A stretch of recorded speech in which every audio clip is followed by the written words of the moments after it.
دنیا میں اس سے بے غیرت قوم کوئی نہیں پیدا ہوئی، لوط علیہ السلام کی قوم، جنہوں نے وہ کام کیا جو کبھی کوئی پیچھے انسانیت میں کر نہ پایا تھا، کہ انہوں نے لڑکوں کو اپنی خواہش کے لیے استعمال کرنا شروع کیا، تو اللہ نے سب سے زیادہ عذاب لوط علیہ السلام کی قوم پہ مارا ہے۔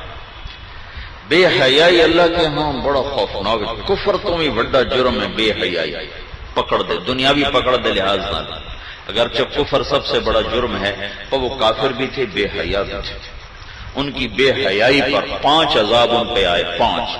اللہ نے کسی قوم پہ 5 عذاب کٹھے نہیں مارے، 5 عذاب اللہ نے ان پہ کٹھے مارے۔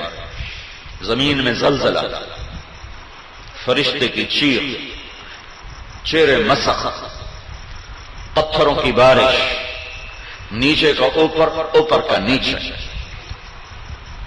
میں اس علاقے میں پھروں، اردن میں ہے، جب جبریل نے پورے شہر کو اٹھا کے زمین پہ پھینکا تو 300 میل تک ساری زمین دھنس گئی نیچے، اور وہاں پانی نکلا ہے۔ وہ پانی اتنا گھاٹا ہے کہ اس میں چھلانگیں بھی لگاؤ تو آدمی ڈوبتا نہیں، اور اس میں کوئی شے زندہ نہیں رہتی، نہ مینڈک، نہ مچھلی، نہ کوئی چھوٹے سے چھوٹا بھی اس میں کیڑا زندہ نہیں رہ سکتا، نہ بڑے سے بڑے۔ وہ آج تک عذاب میں ہے۔